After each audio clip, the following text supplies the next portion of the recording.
with the sword fight in particular. I love boxing and combat sports. I love man versus man. Yeah, but it's one of the most unique takes on that.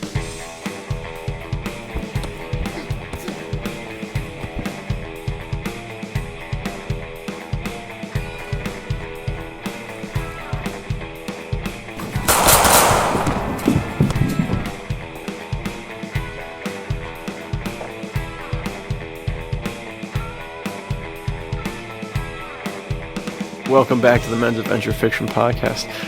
One of your hosts, Nathanael Hummel. I'm here with L.S. Goodish, the man of the hour, the man of every hour. He's the stud. How you doing, brother? Good, doing well, but this is certainly not the man of the hour. When we get into today's topic, you might be able to see from the garb. Yeah, I wonder why. The actual man of the hour highlighted himself as a swashbuckling legend because today's a very exciting day. Yes, dude. How are you feeling with good a new release today? Good, dude. It's always super exciting to have the.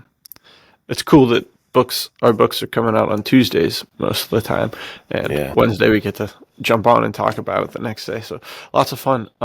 It is always. We talked about this a little bit. The kind of the balance of creating the story and working on it so much, and then getting to the end of the line and be like, I'm so excited for this to just never to have to look at this thing again because I've worked so hard on it. I remember especially, dude, with my Western short film and anything just that involved Westerns at all. Because I worked on 2 of the short films, and I was in another one of them, and by the end of that I was like, dude, I never want to think of a Western again. And then the next week I was like, some Louis L'Amour would hit the spot right now. It's like It is like you do very much. You build up. I don't know what the right term is for it. It's not like immunity, but it's like you just get more and more used to it until it's like becomes part of the need. But it is always super nice to kind of like finish a book and then just send it off and be like, all right, I could think about this more. I could read it another like 2 times and try and really see if there's something I'd like to rewrite. But at the end of the day, you gotta just tell the story. Let the story tell itself, maybe is the right way to put it. So, I'm excited. Yeah, it's a super exciting time anytime you get to actually have that cathartic moment of releasing it to other people and getting it off of your hands, because to your point, it is an exhausting kind of process to get the book where it needs to be for the writer. You come up with the idea, you're super engaged, you're passionate about it, and slowly that passion gets tested until you're like, get this thing away from me right now, put it out. And that's one of my favorite quotes. I don't know where it comes from or who said it, but all art being abandoned, not finished, is so true, because you could, to your point, just keep reading your books over and over and be like, well, actually, what if I change this and change that and change this, or what if I did this? You can always do that. So it takes courage and kind of commitment, and kind of just sending it away is a bigger deal sometimes. So I think it's always good to celebrate. Hey, I got another one out there, Yeah, dude. It's super exciting. To that point, what you were saying, just you could keep working on it for hours and hours and hours and never stop working on it. So I just looked at myself and saw me wearing this goofy getup. It's too funny. It's like today on the Men's Adventure Fiction Podcast, we have a very interesting man. Whose side of the law he's on, we're not sure, but he's here. Anyways, it made me think of an episode from Parks and Rec where Rob Lowe's character, his girlfriend semi-fling is like, I need you to do a quick thing. Like, you're a healthy guy, do a quick like little TV spot for a healthy thing. And he's like, all right, I got it. And he says the thing. It's very easy. And he says it perfect the first time. And she's like, all right, cool. I think we're good. And he's like, no, I don't think I said that right. And then it's like they keep cutting back to that throughout the whole episode, because it like has like 4 or 5 storylines, and every time amazing, he's like saying it again and again. And she's like she'll just like start looking at the camera, because it's like the gym mockumentary type thing. Mm-hmm. It's just like brutal, dude. So yeah, I mean, there's times, like, to your point, like I remember with Treasure Is My Trade, I would read it and I'd be like, man, it's like, he grabbed the gun, a good enough way to explain him grabbing the gun? I don't know. This doesn't sound quite right. And so, like, really, if you let yourself, you can get lost in the... Yeah, dude. I don't even know what it would be. Here's a question for you, though, before we get into the greater topic. as the seasons change, as kind of like we move from different vibes, editing different collections, different books, thinking about the stuff that we're writing, what kind of has been on your mind in the like, this is the story I want to tell headspace? Does that make sense? Do you have like what season am I in right now, kind of thing?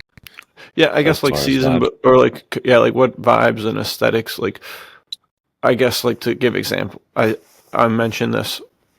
I have recorded an interview with the great Terrence Leahy for Suit Up the Podcast, but it won't go live until I think October 12th or something like that. Nice. But right now I'm really in the vibe of like telling a 1960s high class spy kind of thing. Like that vibe has been really like percolating in my mind. I don't know what I'm going to do with it, but I really like that kind of aesthetic going on. What about you?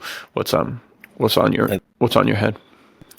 Right now on my head is all the books we're getting out in this stretch. I haven't really written a ton, but I've been doing a lot of formatting and stuff. But I think where I left off and where I will pick back up is 1920s boxing. For some reason, seemed to have circulated and became so sick.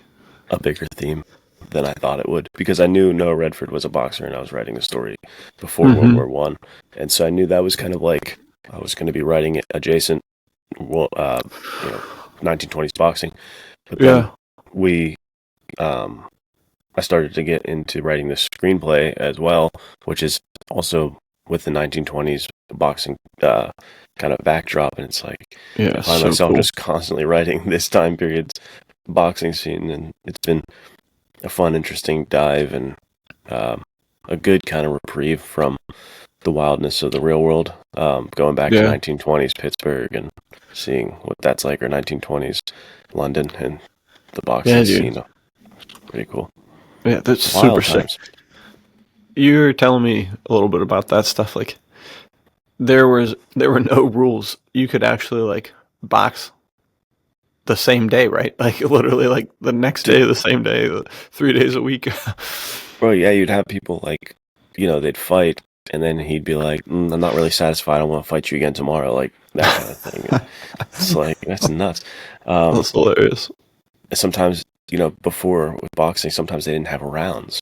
They would just go until it was like one of you guys has to drop eventually, right? Like one of you's not getting back up. That's crazy. And this guy I'm writing about has over 300 fights in his life. It's like, it's no wonder he died in his 30s. Like, this is not good for you. Dude. You cannot get hit that many times. So it's good that the commissions came along and we're like, what are we doing here? What's going on? Yeah. But especially writing the Noah Redford stuff, there is boxing like as big as it got, and like it wasn't what it is now, of course, but you had a version of it that was a professional sport. The newspapers covered it and stuff. But there was also just like tent boxing, like the random guy in town who's like putting up a tent and is like, we're having fights tonight, and it's like that guy doesn't have any rules to follow.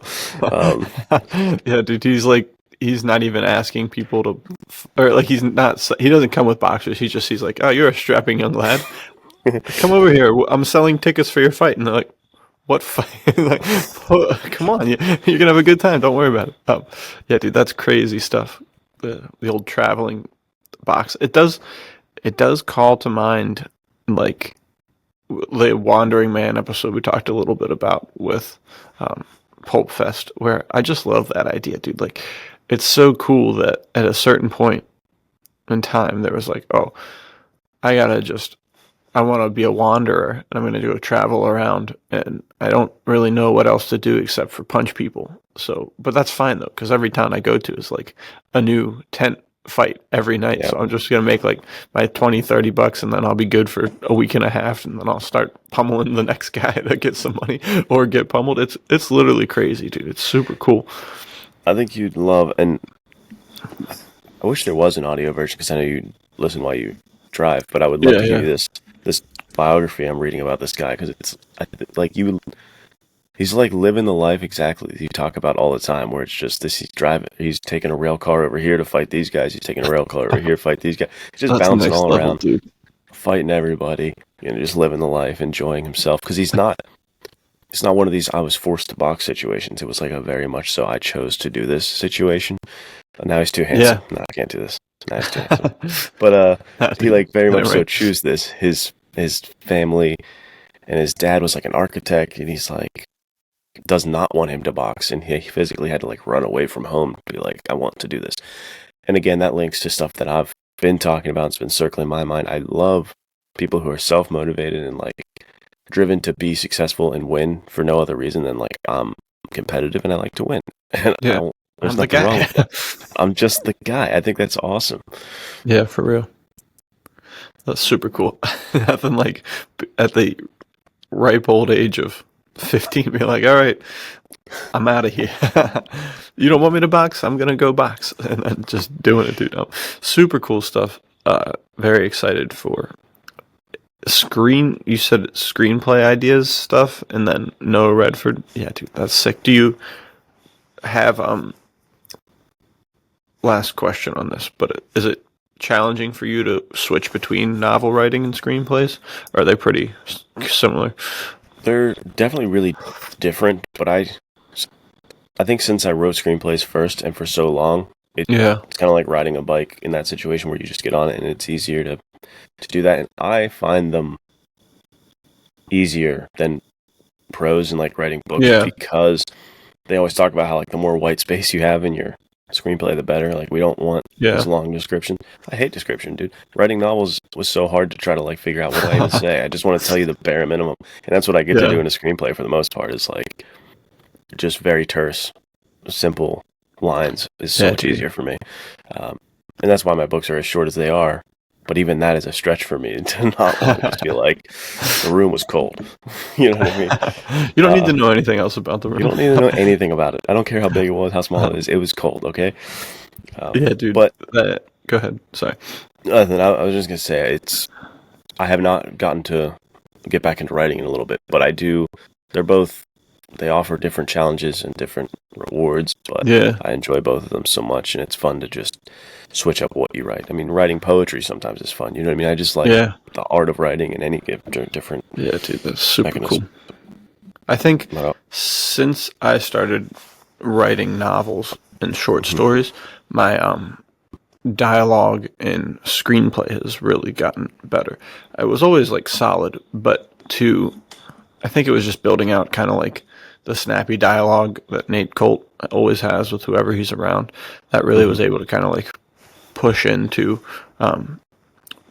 during like different interactions. Like yesterday, we finished the last stuff on the East Germany assignment, which was Sal kind of getting the mission from a grizzled old CIA guy. It was pretty cool. It's in like a dark room. There's just one light shining down on a table, so you can't really see like what's behind them, which was the whole thing I was going for, because I feel like that's just so classic. And like the guy leans forward into the light, and it's perfect. But there was my brother-in-law was playing the guy, and he was reading a couple of the lines, and he's like, "Oh, dude, that's sick." And I was like, "Yeah," and he's like, "Yeah, dude, that's like perfectly written for pulpy stuff." And I was like, "Hell yeah, dude, that's what I love to hear." I love to hear it. But yeah, I agree. I think writing a screenplay is significantly easier because it really is like where you're writing a novel. What you have to do is get the picture in your head fully detailed on the page so that whoever picks it up is able to read it. Whereas with the script, all you have to do is it's basically like a PowerPoint presentation. You know, it would be the difference between like giving someone a textbook and having them have to read that to understand a concept versus having the PowerPoint and you explaining it as you go. Because like if I'm filming, I mean, like all they need to know is enough about their character that they can bring their energy to it. You know what I mean? Like every person is going to read what you write as a screenplay differently and bring their own little twist on each character. So if you were like giving super detailed things about the character to the point that it like, oh, well, now I'm no longer fit for this role because I can't even imagine liking pickles, you know, like something like that silly, you know what I mean? So it's super cool concept. Yeah, dude, writing too much takes away from all the creative other people that will be a part of the filmmaking process. It's like describing exactly what you're seeing. You're going to start to tell the props department how to do it, or a job, or like if you mention like camera movement or where you're at, it's like then you're telling the director how to do his job. Yeah, dude. Don't do that.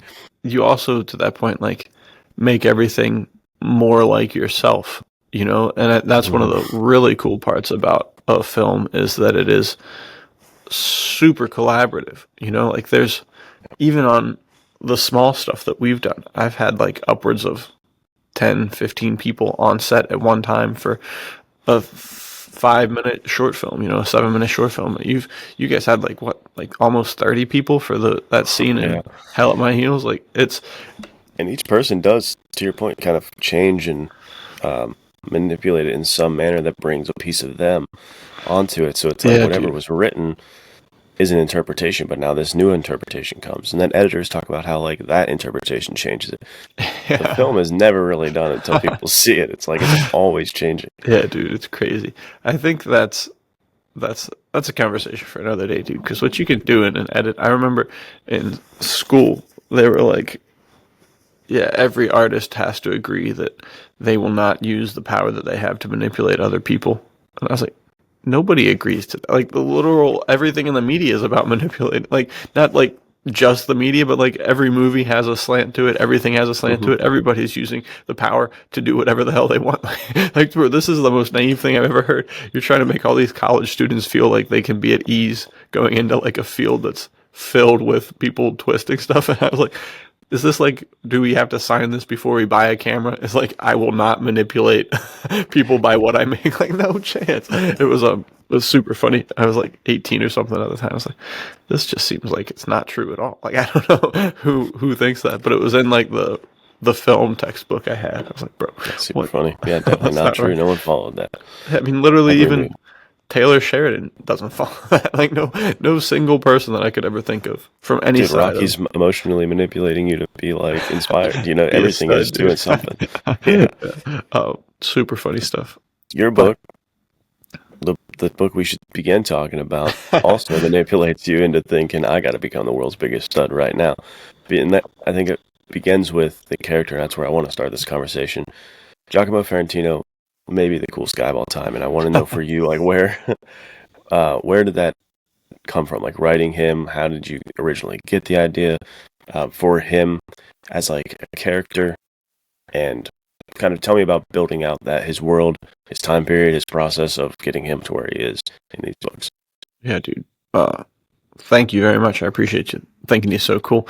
I don't know. That's a tough one. I think it all starts with kind of like, in my childhood, there were essentially two guys that you would kind of play as. One was sword guy and the other was gun guy. And then as you grew older, you'd realize, like, why can't they be both? Why can't sword guy and gun guy be the same guy?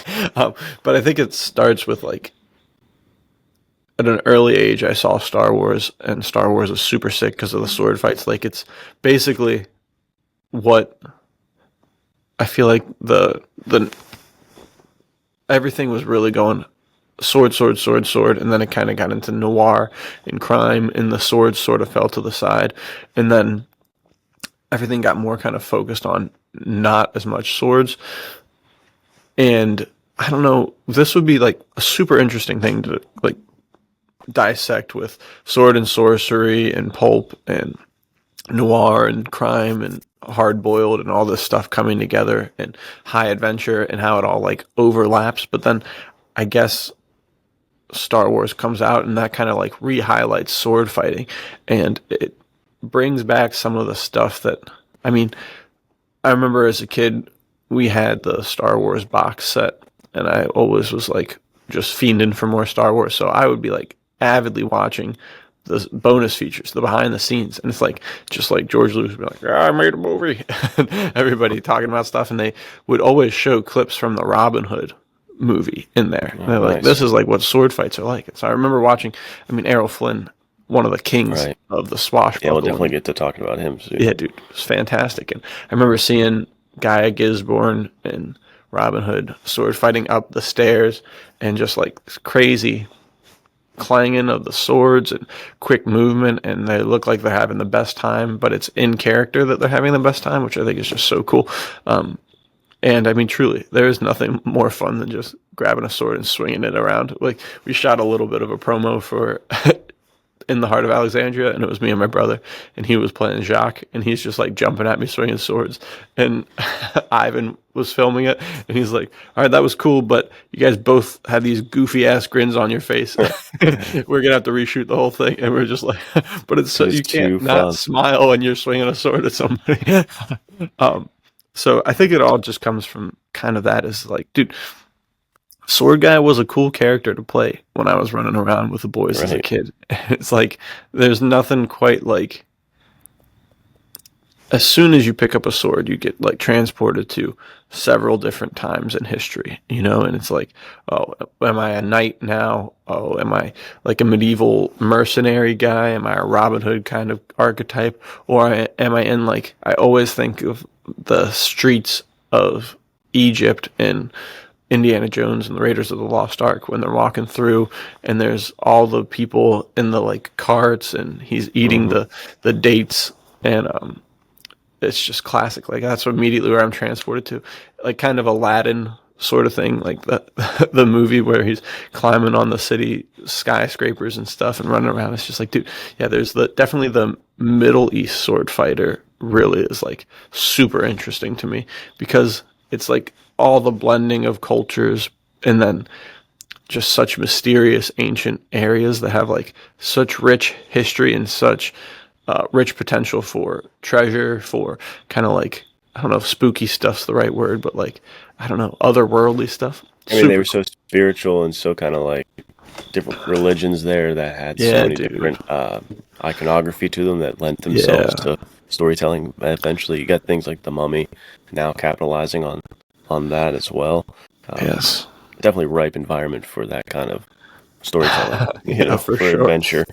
Especially because a lot of people from America don't travel to Africa. So it's like, hey, this is that's why I think a lot of people, when you ask them to think of adventure, they're going to picture some kind of African landscape. Right. For the most part, I would imagine. I would take a bet that happens. Yeah, for sure. Because of how much the genre is intertwined with Africa. And I'm sure even that could be a deeper dive and we'll figure out why that is. They're so super intertwined, but it's the interesting. Africa episode. Yeah. Dude, but the sword fighting thing, I want to touch more on that because you're right. It's like, I don't know what that is. I don't know why it is, but there is something so kind of alluring about sword fighting, especially for like men, boys. It's just like you see a sword fight, hell yeah. You're in, you're like, I need that. There was that episode I watched of How I Met Your Mother last night. It's called The Duel. And there's swords on the wall in their apartment, and they take them off, and they duel to see who's going to get the apartment, and they're like sword fighting. And it's like them having so much fun, because it's goofy. It's like they're just friends like you and I, and they're having fun. Right. But to your point, it's like no matter what your age, no matter what is going down, you get swords or like fake swords in your hand. It feels different. You feel alive. And I think that same thing can get kind of distilled down into novels like yours, where when you're reading about a master swordsman and overall like tough guy in this environment, it gives me that same feeling of playing the sword fight and like being adventurous and dangerous. And with the sword fight in particular, I love boxing and combat sports. I love man versus man. But it's one of the most unique takes on that because I was trying to think like what is so interesting about the sword fight. It's more interesting than a fist fight to me, probably more interesting than a gunfight because it kind of blends the two, right? You have the extreme lethality of a gunfight and you have the up close and personal chess game of boxing mixed in to each other. It's super cool. Dude, very well said. I mean, there's right here are two swords. There's nothing. I mean, dude, even that's like, I guess it's just so tactile, right? Like you hear the shing of a sword coming out of the sheath. All right, well, I'm locked in now. It's like there's a meme of one of the penguins of Madagascar, and he's like looking like this, and it says something like, "My girl talking to me, but me seeing a helicopter flying above head." Like totally disinterested. But it's like, dude, it's that like to the 15 times with swords. Like I remember watching 1923, the first season, and think like, dude, this is so cool. And then like the sword Shing comes out on the second to last episode. You're like, it got better. I don't understand how it could get better. This is so cool. And dude, it's just Yeah, that's a really good point you bring about of the lethalness of shooting, but because that's the thing, right? Guns, obviously, you have to be skilled to do it, but I think the kind of like overwhelming thought is like, well, anybody can point a gun at somebody and kill them. Like, it is the great equalizer to some degree, but so it's cool then to have a master of the gun who's able to outsmart anybody. Like, oh well, you're good with a gun, I'm much better, and you'll find out soon. Well, I guess maybe you won't find out because you'll be dead because I got you.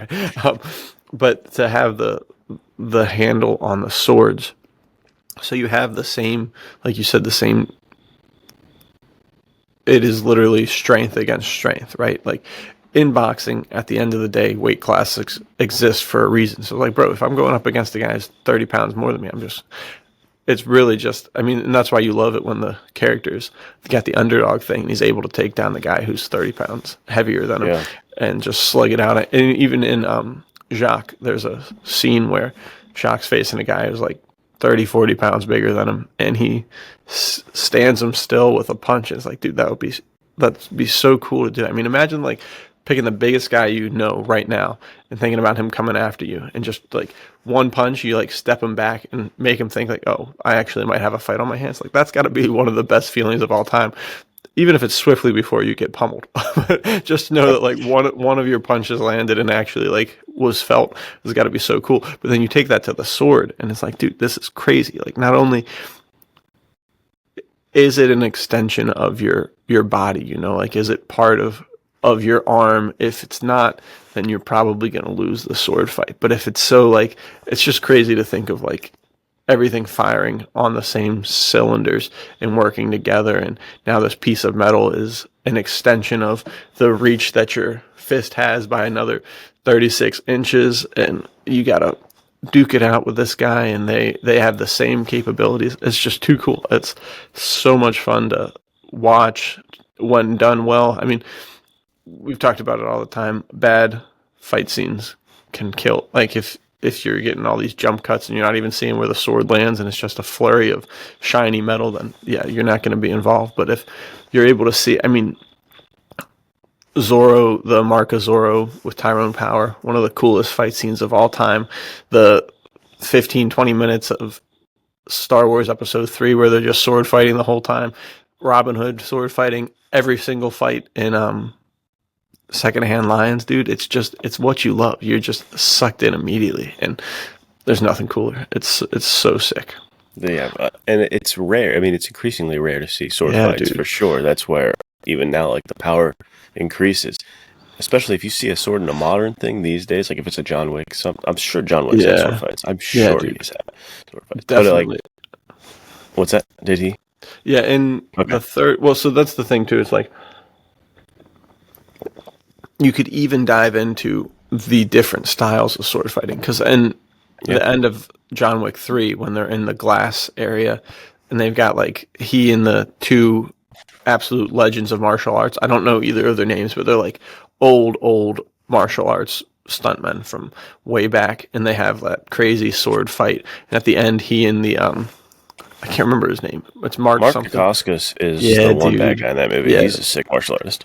They have a sick sword fight at the end of that one. But that's like, because that also scratches the itch, but that's a little less swashbuckling, because it's more of like honor and stoicism that kind of comes from like the Eastern, like samurai, kung fu type of, like, all of those melding together. But still, so cool. Any sword fight's a good sword fight. But I always thought it would be sick for John Wick to have like a fencing match at some point. Or even like, isn't the one Bond movie, they have the fencing match with Pierce Brosnan, and they're like going across. Yeah. I remember seeing that. I was like, okay, maybe Pierce Brosnan does have some good James Bond movies. Pierce Brosnan's cool. Yeah, dude. GoldenEye. Sorry, but you were saying increasingly less easy to find sword it's fights. Like you don't see it a whole lot. I mean, you do get, I think a majority of our sword fights come from kind of like the fantasy sword and sorcery realm in television and media like that. But to your point, there's different. And right now I only see 3 distinctions in my head, but I'm sure there's much more. But it's like swashbuckling sword fights, which is more of that fencing style, more fun. pithy, kind of like we're dancing, we're enjoying ourselves a little bit while we're fighting. Yeah. At least to the audience, you're like, wow, this is Right. crazy. They're up here now, they're down here. Then Yeah, you have dude. what you were talking about, the sort of Eastern samurai film tradition where it's like, this is deadly serious, and we're like Right. locked in, and we're gonna like, this is intense. And then there is the sword and sorcery, which is kind of like big battles, Yeah, um, dude. and or kind of like a little closer to the Eastern. It's serious and it's like bigger swings, and um, we're definitely not like enjoying ourselves on Yeah, the not level having as of much an fun. adventure version of it. Yeah. So like those are the three different versions I see a whole lot. But yeah, overall, outside of the fantasy genre, I can't think of a ton of sword fights I've been seeing Yeah. lately, and that's why I love when a sword gets drawn. Like I know Nate Colt has for sure had swords drawn in his Yeah. stories, and I find that so enjoyable when you're used to seeing gunfight, knife fight, Right. um, but when they pull out the sword and it's in this Dude, modern yes. era, you're like, dude, let's go. You're bringing, because then to your point of like tactile, you're bringing in something that is so in our roots and in our blood that it becomes that primal man thing we talk about. It brings it back to like warrior versus warrior in Yeah, my head, and dude. I love it. Right. It's literally like, my fists aren't reaching quite far enough because that guy's bigger than me. Let me grab a big stick. Like further along, it's like, oh man, he's got a good stick. Maybe I'll put a point on my stick. No one will see that coming. And it literally is just No like, one dude, will it's see that. like, next thing you know, you got a freaking piece of metal that's sharp everywhere. It's like so cool. It's so cool. And dude, that to that point, obviously Lord of the Rings is fantastic, and I enjoy that. And there's some really cool sword fights in there. But another kind of more modern thing that is both really good, and I think if I watch it now, I probably would not like it very much.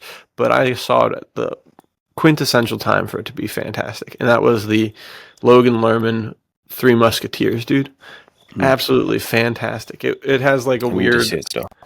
weird like blimp boats, super strange. There's probably a lot of CGI, but it's Mads Mikkelsen and Logan Lerman at the end, dude, and they're on top of a church fighting on the peak, and that's just exactly like what you love about swashbuckling, dude. It's like, dude, throw me on a super high height and make it a balance beam, and we're just going back and forth because it is like the perfect. And that's to your point, the samurai ninjas could probably be able to handle that pretty well, but it wouldn't have as much like flair to it. But dude, the knights, dude, any sort of like knight, that guy's not going to be able to be swinging the hand and a half sword on like a two. He's got like 4 inches to stand on, 6 inches to stand on, and he's like just moving enough in your armor, and you're cooked. You're over the edge, you know. So I think it's super interesting. But yeah, dude, love it. Good The movie. swashbuckling, maybe. The swashbuckling sword fight, one of the biggest kind of staples of it that I love is the terrain, the landscape. I Yeah, feel like dude. they're always going up, down, finding cool like balance beams to fight on, or over Yeah. like a clock tower on like one of the hands, and then it moves and Yes, you drop. dude.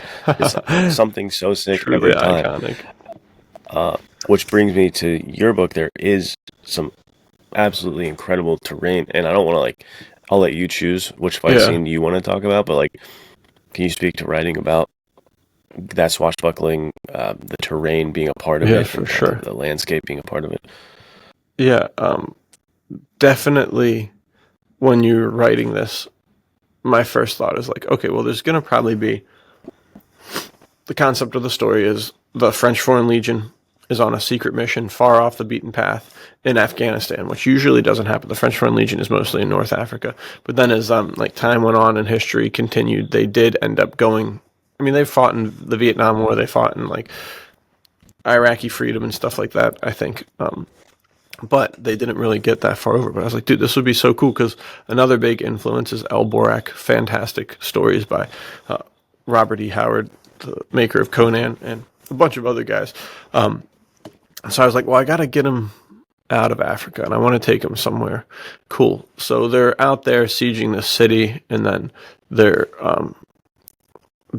supplies are struck, and so they have to infiltrate the city. And Giac is going in alone because they don't want to draw too much attention. So he's in there against what could be upwards of 25,000 enemies. And that's kind of the whole thing. So it's like, all right, well, knowing that going into this, that guy's going to have at least, by the end of the story, at least probably like 15, 20 sword fights.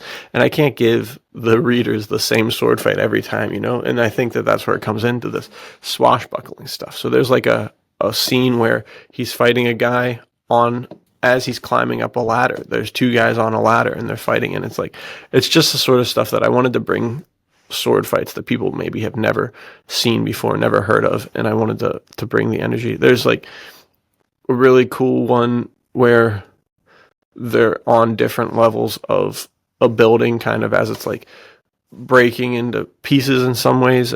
It's just, I don't know. You gotta, to Luke's point, the terrain in a swashbuckling story is what it's all about. So shifting that, having people swinging on ropes, jumping around, throwing knives, throwing swords, blocking knives. It's so much fun. And that was what I wanted to instill in it, was just, you're reading and you're like, oh dude, this is exactly what I wanted to read about. I want to read about swords flying, blades singing. So cool. Yeah, the ladder fight is, I think, one of my favorites in the whole thing, especially from a terrain standpoint. That is super cool, and there's so much in it that we're not going to talk about due to spoilers, but the reader, like the potential reader, you should become a real reader by purchasing it right now, because there's Thanks, man. There's so much in the environment that is a part of the story, and it makes it for such a cool world. And I like to, obviously, I think everybody does this, but when you picture the book as like a movie in your head kind of thing, this is one of the most visually striking stories. And I think you're most visually, like, of everything you've written, I think this is the most visually striking to me. I could just see this being like an incredible, expensive, but incredible movie, dude.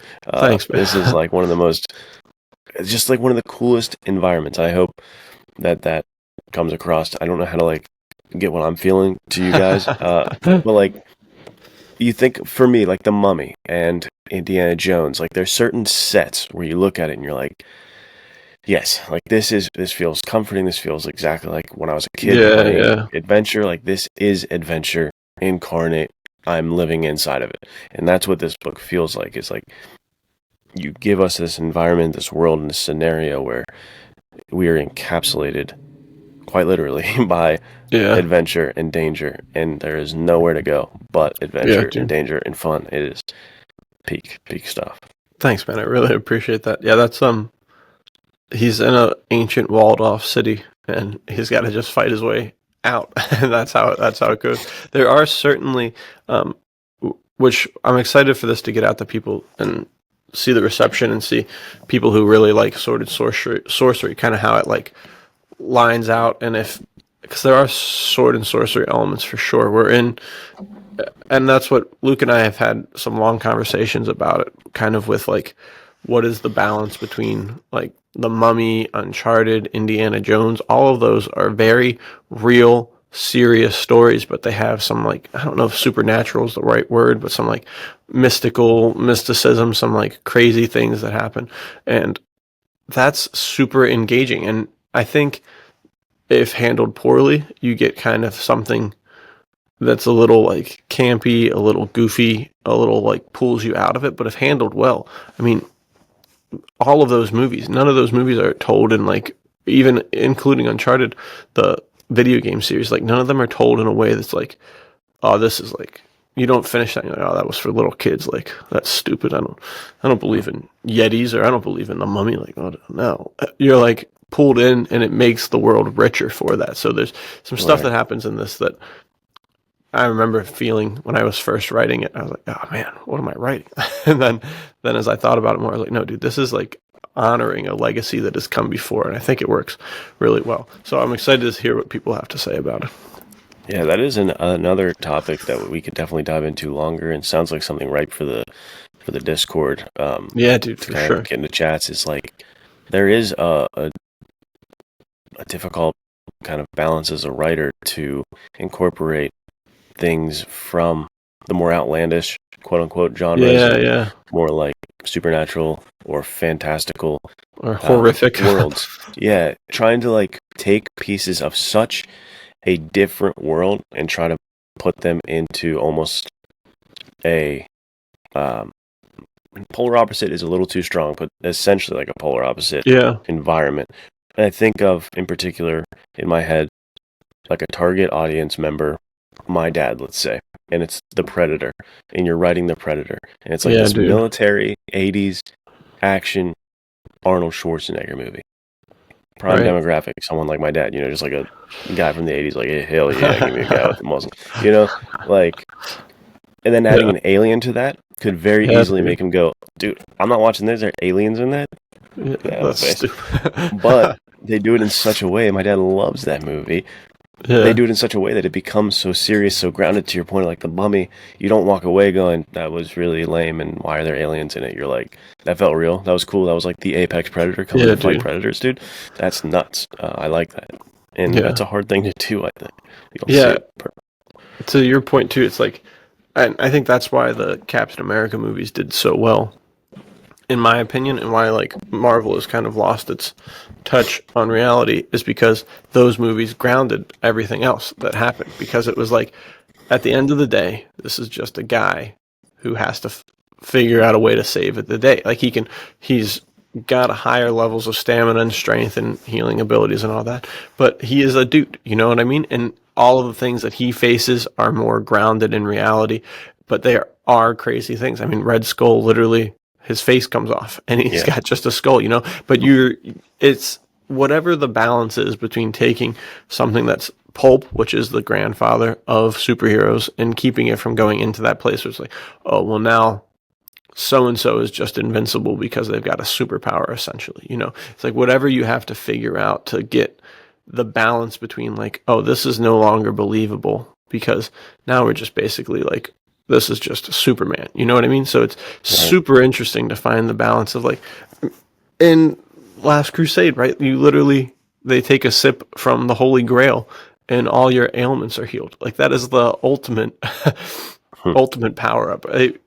Sean Connery's dying and he gets the water poured on him and he's back to life. So it's like, you can if you handle that poorly, you're like, I'm just gonna eat all of these bullets while I'm drinking this, and Indy's just shooting while he's drinking from the Grail, and you're like, this is stupid. I don't want to watch that. But if you handle it well, you get the masterpiece that is Last Crusade. So I think that it's a very sharp knife's edge that Giacomo Ferrentino might use to kill some bad guys, but it's hard to balance on, and I think it's super cool, and it is a staple of the genre for a reason, especially any sort of treasure hunting, a lot of high adventure, always going to have some sort of mysticism. I mean, even H. Rider Haggard with King Solomon's Mind, the Gagula, or whatever the heck her name was, she's supposed to have been, there's like subtle hints that she's been alive since King Solomon's time, which is crazy. That means she'd be like, I don't know, over 3,000 years old or something like that. Like,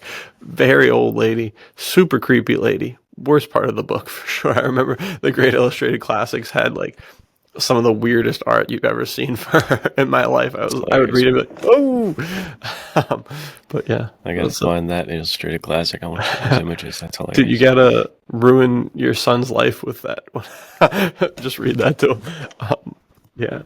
Pretty. Yeah, there's even in like, well, I think of my, like, Noah Redford's book, I think of the readers for that, and like a lot of the guys who read that are exactly who you wanted. The most masculine dudes I know on Instagram are the ones sending me the pictures, and they're super sick.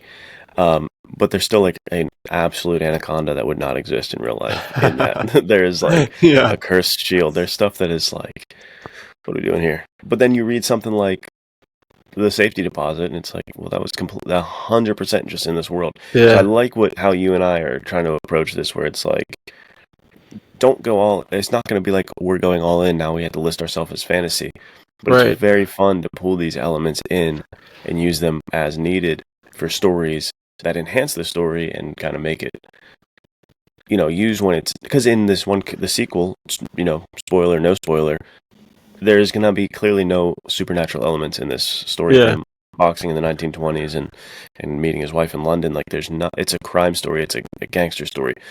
So when it's used in this case, like to your story, like getting back on that, it feels very much so story driven and important to be here. You're not just throwing it in because it's like, that would be fun.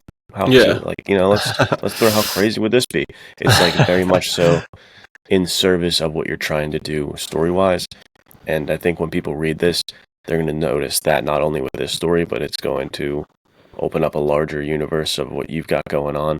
Yeah, dude. And I don't think even I realize the 4D chess that you're playing right now. It's really cool, some of the things you pointed out to me. I'm just happy to be alive in the time that you're writing, because not only are you like Errol Flynn, and you remind me of him a lot because you're handsome as shit, but also like an actual swashbuckler. But you're even better because you're a man of virtue and values, and you're not sleeping with everybody under the sun, which is not what you want to look up to. That is good. You're the best bits of Errol Flynn, and you're writing these stories and you're creating this universe, and you're getting to star in a lot of them in adaptations. Like, I think you're one of the coolest figures men's adventure fiction has ever had, so I'm just blessed to be able to like hang out with you. And if everybody thinks I'm gushing too much, I got medical news yesterday, and I'm upset, and I'm thinking about my life and legacy, and I love this guy.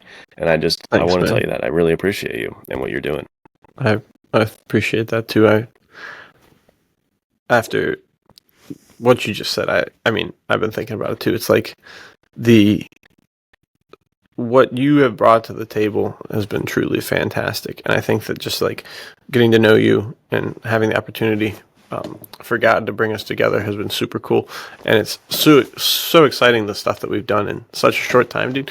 And Noah Redford is like I said, dude, he's on the pantheon of greatest characters of all time. He's in my top 10, and he's only got one novel, a novel and a half, because of the Fire on the Water, dude. But it's super cool to see like the world is hungry for this genre. You know what I mean? And I think that's why the podcast does as well as it does, because people love the stories from the past, but this has got to be brought into the future. And it's men like you. I mean, that's like you said, I really appreciate all that you were saying about me being a good guy, but it's equally as true for you that it's like you read about Noah Redford and you're like, man, this is a guy to aspire to be. And that's cool. Even if it exists on its own, like you could be the biggest dirtbag of all time and you still would have struck gold with Noah Redford, right? Like people are going to be inspired by that no matter who the author is. But to know that behind that character is the real Noah Redford, dude, a guy who's like willing to stand up for what's right, willing to push for truth, super passionate about like the heart of man. I mean, little exciting news drop in the midst of this is like, next week, we have the Boys Book of Adventure coming out, which was coming from the P3 guys, and Luke and I both got to write something in there. And I think that story you wrote there about the young knight is one of the most like crazy things I've ever read. I think you were on Jeff Circle's interview thing, right, where you guys talked. Yeah, I can't remember who else.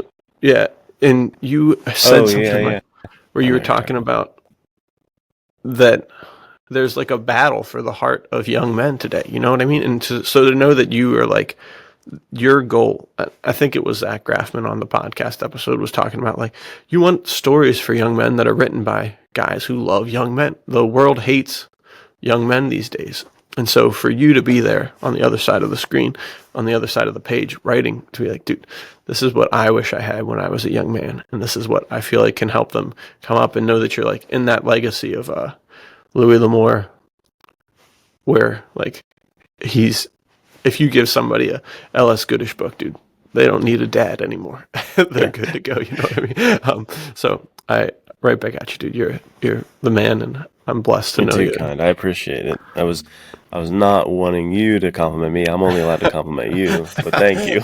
I appreciate it. Yeah, for sure, dude. And we can kind of round out the stuff. I posted a thing a few days ago about like character inspiration and stuff like that. So it's on my Instagram. But we should dive into these guys a little bit, because heck yeah, they are, I think, to the point of what we just talked about, striving to be good men, men of God, men of danger, who are ready to stand up for what's right. These guys are primo examples of it. So it was Zorro, El Borak. Yeah, dude, he's got it pulled up. Hub McCann and John Carter of Mars are those are kind of the guys who have distilled down into Giacomo Ferrentino. Hub is severely underrated and needs more sequels now. I know. Dude, the fact that he only has one story about him is devastating. And I remember as a kid, so we'll just start all of these guys, obviously, at some point along life, somehow, I don't know how, my mom bought us the Tyrone Power Marca Zorro, and it came with a color version and a black and white version, and inside you opened it up and there was like a letter that was pushed together with a seal, and it like did the Z when you folded it together, so it was so cool, and it had like stills from the Marca Zorro, and I remember they were the coolest thing ever, and I loved it so much, and I watched it all the time. And you brought it up before when we talked about this movie. The last half of this movie, or the last like third, he's not even dressed as Zorro. And I think that that's part of the reason why I like it so much, is because I really love a lot of the stuff that happens in superhero movies, but the fact that they're like superheroes, or the fact that they're not real people, always pulls me out of it a little bit. So the fact that Diego is just the stud of all studs for the last like half, and a lot of the action happens when it's just a regular guy, is the coolest thing to me. It's just a freaking handsome devil with a mustache, dude, and he's wearing the sick white button up where it's like halfway undone, and it's got all the frills on it, and he's just like literally looks like the quintessential swashbuckler, and I love that so much. And when he and Capitan have the fight, and he goes like up on the shelf and they're sword fighting and he's down, it's like just like what we talked about before, dude. The environment playing a big role, and switching positions and gaining the upper hand, gaining the lower hand, getting the high ground, losing the high ground. It's just fantastic. One of the coolest sword fights, I think. Probably possibly one of the best. Yeah, I was gonna say possibly the best sword fight on screen ever. Yeah. I think the only one I've ever seen that was also like that stunning to me was in Princess Bride. I don't remember the characters. Yeah, I've only seen that movie like once, but there was a fight in it. That fight is classic. This is insane. So that one also is up there. But Tyrone Power, dude, in that movie, whoa, that was like breathtaking. Yeah, dude. Because it's literally like a one shot. It's like pulled back and you're just looking at it for so long, and I'm like, this is. Because I always bring this up, and I bring this up to everybody now when I'm watching any movie, especially if they get like critical and they're like, "What was that?" And I'm like, "Well, listen here. I tried to learn literally a 3-punch combo probably from Nathanael for this choreography, and I messed it up 90 different times. It is so difficult to try to remember your choreography and the pressure of people filming you, and it is not fun. So if this looks even remotely good, they've done their job, and I don't need to hear it. It's so impressive. So. To think about them stuff. Getting that choreography right for that long. I mean, watch how long that fight is. How? So good. Like, how would you do that? We could probably link it in the show notes if I do my job right and remember to do that. But yeah, dude, such a good sword fight.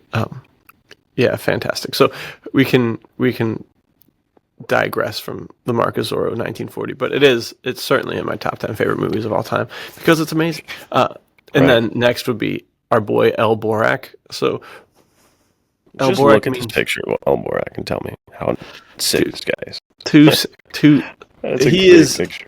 So Giac is kind of like, really, El Borak is probably the biggest inspiration, because that character is, I think I have a little bit of a hard time with Robert E. Howard's writing style. Sometimes the stuff that I read, I like glaze over a little bit. And the El Borak stuff is super, super cool, and I love it. But I haven't read all of it because it's a big collection, and so once you get like 2 or 3 in, you're kind of like, okay, well, this is very similar to the last 2 or 3. So I'm gonna have to hold off. But the concept of El Borak has got to be one of the top 20 coolest concepts of all time. So this guy lives in like the 1870s to the early 1900s. And what happened during that time was the Wild West. And this guy he was like a cowboy who got tired of the West. And so he moved away to Afghanistan and the Middle East to go find better adventures than the Wild West. Let me repeat that. The Wild West was not adventurous enough for El Borak. That is literally nuts, dude.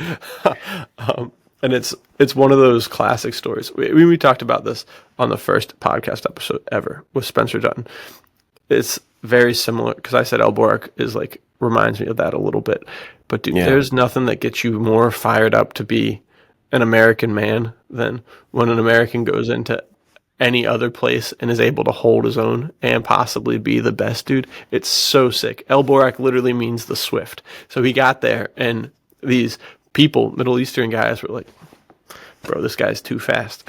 We're going to have to call him El Borak because he's good with a gun and he's good with a sword. It ain't right. We can't handle it. And so he's just, I think he's described as like a man of medium build, but just absolutely chiseled with muscle, and the power behind that, even though it's not a big frame, is just like unmatched, and it's so cool. So he would go on like, I don't know, the craziest adventures. So to that point, Giac does have tons of sword fights, but it also has, it was somewhere in the 1890s, I think.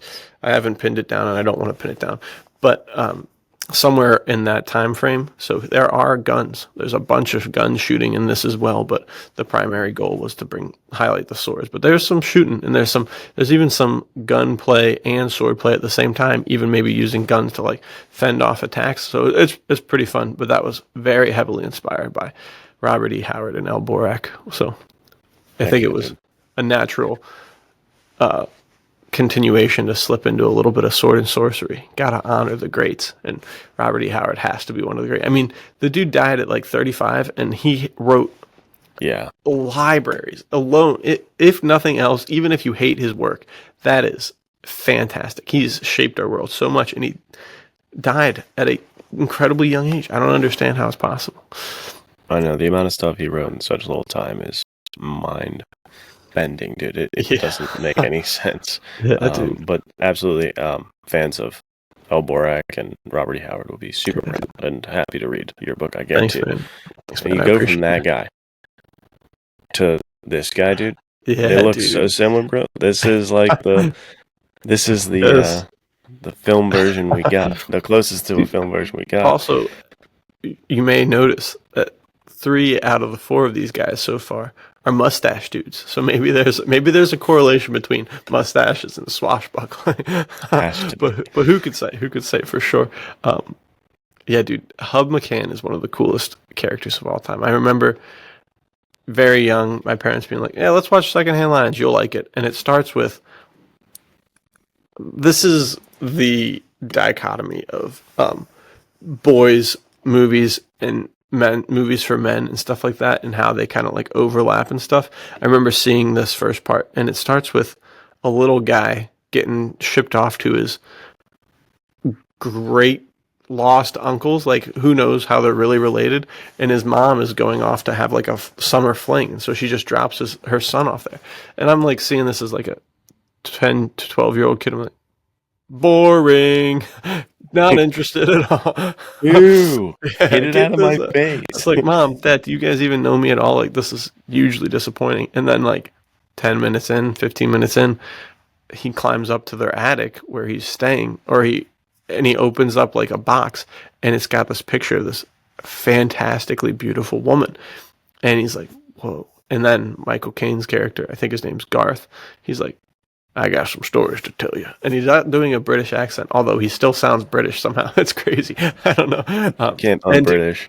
Next thing you know, you're getting these flashbacks to the stud of all studs, a young man, and they get swept up. They're in California, and they get Shanghai, dude. And next thing you know, they're forced into the French Foreign Legion. And it is the coolest thing. I mean, it is the stuff of like your dreams as a kid.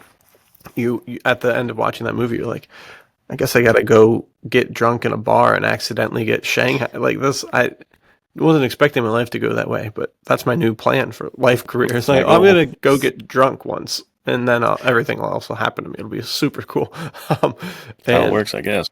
Yeah, I guess so. So that one very much inspired kind of the concept of an incredible man of danger and heroism. And kind of stoicism, meeting a beautiful woman and that changing everything in his life really inspired the writing of Change of Heart. So that one was very much locked and loaded to that. And so obviously that flows into In the Heart of Alexandria because it's the same character. But I mean, right. I'm due for a rewatch of that movie. Sadly, it's not streaming anywhere, but I think that's one that, yeah, you got to buy it one way or the other. I've It got that bad deserves boy on it. DVD, but I don't know if it's at my parents' house or if it's at my house. But I got to track that down and also Dude, yeah, that's a good point. I rewatch also it. have it on DVD somewhere. Yeah, somewhere. Fantastic, We just fantastic. gotta track it down. And Now, this maybe is that's someone we've talked the about. treasure Oh, what's hunt up? all along. I was gonna say Yeah, that's dude, the treasure hunt. That is sorry, the what do you treasure. We've talked about this guy a few times as well. But Yeah, dude. Princess of Mars, freaking John Carter himself, Yeah, a little bit of an inspiration. yeah. I think it really could be boiled down just to Edgar Rice Burroughs in general, because he's got Carson of Venus too, which I don't remember how he got away with that, because it's basically the same thing as John Carter of Mars, but he did it twice. Yeah. So I don't know how that happened. But also a primo example of an American ending up in a different place and just handling it like an absolute king among men, or in this case, a Right. king among aliens. But yeah, John Carter is so cool, and Burroughs does a fantastic job telling the story and fitting in sword fights. And so I remember reading that at a very early age. I think I found it on LibriVox, and you guys, if you ever listen to LibriVox, it's a 50-50 chance if you're going to get a fantastic narrator or the worst thing you've ever heard of all time, where it's like, and you're like, whoa, what's going on? But it was really, really cool. And John Carter is a fantastically adept, comprehensive man, and he's good at pretty much everything. And it starts with him getting just like finding out he's on this place, and they have some guns, but it's primarily swords, and he's facing all sorts of crazy stuff. And it's very much inspired by the works of H. Rider Haggard, which I remember reading John Carter first and Tarzan first, and then reading through H. Rider Haggard. I was like, dude, this seems a lot like Edgar Rice Burroughs. And then Terrence Leahy, when we had our podcast with him about King Solomon's Mine, was like, well, yeah, he was the inspiration for Edgar Rice Burroughs. Like, mind is blown. That's what I was thinking the whole time. So there's a lot of stuff in the Heart of Alexandria that's kind of like intrinsically linked to John Carter stuff. I think in one or two of the John Carter books, he's wandering through these tunnels, and that happens for sure in the Heart of Alexandria. So yeah, John Carter's fantastic. And the movie was also really good. It's a crime that it didn't get. I don't remember. I was listening to something. I can't remember what it was. Oh, it might have been the Suit Up, where they were talking about all the different, like they were talking about the Phantom and Rocketeer, and I think Dick Tracy's coming up next week. But they made a remark where like once something like the pulps created all of the like modern storytelling that we have now, and now that they're like, it's really hard to go back to them because storytelling has kind of progressed in the superhero genre. So to go back a step, you're like, what's going on? And I feel like that's kind of what happened with John Carter. It was like truly fantastic and a really good movie, but it was just too, people just, there's no spot for it anymore, like in a lot of people's minds. So they couldn't really process like what place it fits in to the grander scheme of things. Super, super interesting. But yeah, we were robbed of John Carter content. So good. Taylor Kitsch too, great actor. Yeah, Love dude. that guy. He's definitely got a career now, but for a long time it was just like anything they put him in, people were like, "No, get him away from me." But he's the man, so I'm glad he finally got the recognition. He's got that show, Dark Wolf, right now. So, and he was in American Primeval. So sick. Yeah. He's the man. Great. He really is one of the men's adventure fiction studs of this era, for sure. He's also always doing like super crazy adventurous stuff on his social media. He just like goes into the woods for days and days at a time. So pretty cool. Yeah. He's a cool dude. Awesome. But not as cool as this book. Which we gotta say one more time. Go pick up In the Heart of Alexandria right now. It's available, so we'll link that for sure. And yeah, tell us what you think of it. Get in the Discord and talk to Nathanael about it. That's the coolest thing. When do you get to read Robert E. Howard's work and talk to him in Discord? So it's cool that you get to read the book and then go chat with the author, bring up your questions or inspirations and things that it made you think about, which is super cool. Yeah, always fun to have a story out there. I love entertaining people. So hopefully, if this book entertains you, let me know, because we can talk more and more about it. And this is the start of a pretty big run from Veritas. So if you're looking for good stuff to read, good stuff to have, to even watch, because we got the horror film festival coming up, this is a great time for that. So lock in. You got some fun stuff coming. Yeah, man. Veritas season 2 basically coming out after the Western era. We're doing this crazy run of books and this film festival. So yeah, make sure you guys keep up to date because it'll be a fun ride. We appreciate you. We'll see you next time. See you next time.